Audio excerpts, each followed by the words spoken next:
ఇక పార్లమెంటులో అరకు కాఫీకి ప్రత్యేక స్థానం లభించింది. పార్లమెంటులో అరకు కాఫీ ప్రచార కార్యక్రమానికి అనుమతి లభించింది. ఇక దీనిని Lok Sabha speaker Om Birla green signal ఇచ్చారు. పర్మనెంట్ స్టాల్ ఏర్పాటు విషయాన్ని పరిశీలించి త్వరలో కీలక నిర్ణయం తీసుకుంటామన్నారు.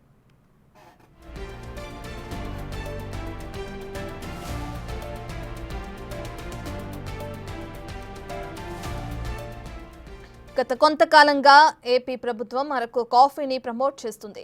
దానికి ప్రపంచవ్యాప్తంగా మార్కెట్ పెంచాలని ప్రయత్నించింది. ఈ ప్రయత్నంలో భాగంగా కూటమి ఎంపీలు స్పీకర్ ఓం బిర్లాను కలిసి అరకు కాఫీ ప్రాముఖ్యతను వివరించారు.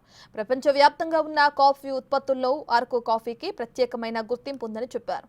దానికి మోదీ కూడా అరకు కాఫీ గురించి మన్ కీ బాత్లో ప్రత్యేకంగా మాట్లాడారని స్పీకర్కు చెప్పారు. అయితే ప్రస్తుతం జరుగుతున్న పార్లమెంటు సమావేశాలు ముగిసే వరకు అరకు కాఫీ ప్రచార కార్యక్రమాన్ని నిర్వహించేందుకు అనుమతించాలని వారు స్పీకర్ను కోరారు. అంతేకాదు శాశ్వతంగా అరకు కాఫీ స్టాల్ను ఏర్పాటు చేయడానికి కూడా అనుమతినివ్వాలని కోరారు. స్పీకర్ సానుకూలంగా స్పందించారు.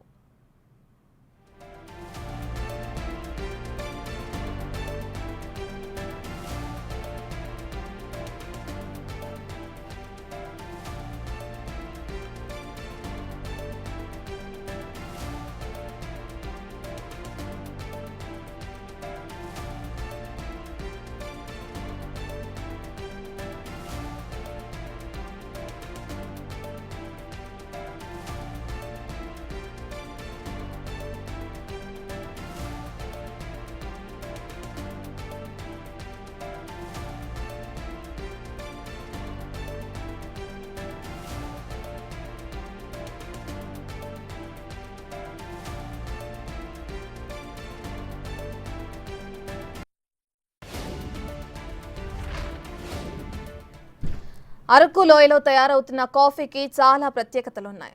అల్లూరి సీతారామరాజు జిల్లాలోని అరకు లోయలో కాఫీ సాగు 100 ఏళ్ల నుంచి జరుగుతుంది. అయితే 1947 తర్వాత కాఫీ సాగు నెమ్మదిగా క్షీణించింది. అయితే 2000 సంవత్సరంలో అరకు కాఫీ బ్రాండ్ పెంచడానికి మళ్లీ ప్రయత్నాలు మొదలయ్యాయి. కాఫీ సాగును పెంచడానికి ఓ సంస్థ స్థానిక రైతులను ప్రోత్సహించింది. అందుకు అవసరమైన వనరులను కూడా అందించింది. దీని వలన సాగు పెరగడంతో పాటు లోకల్ ఎకానమీ కూడా గ్రోత్ అయింది. అలాగే అనేక మంది స్థానికులకు ఉపాధిని పెంచింది.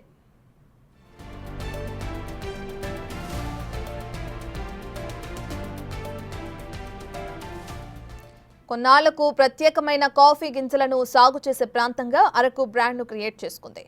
అరకు లోయలో పగలు వేడిగా, రాత్రులు చల్లగా ఉండటంతో నేలలో అధికంగా ఐరన్ ఉంటుంది.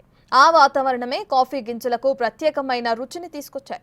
కేపీలో అరకు ఓ పర్యాటక ప్రాంతం కావడంతో ఈ కాఫీ కూడా ప్రజాదరణ పెరిగింది.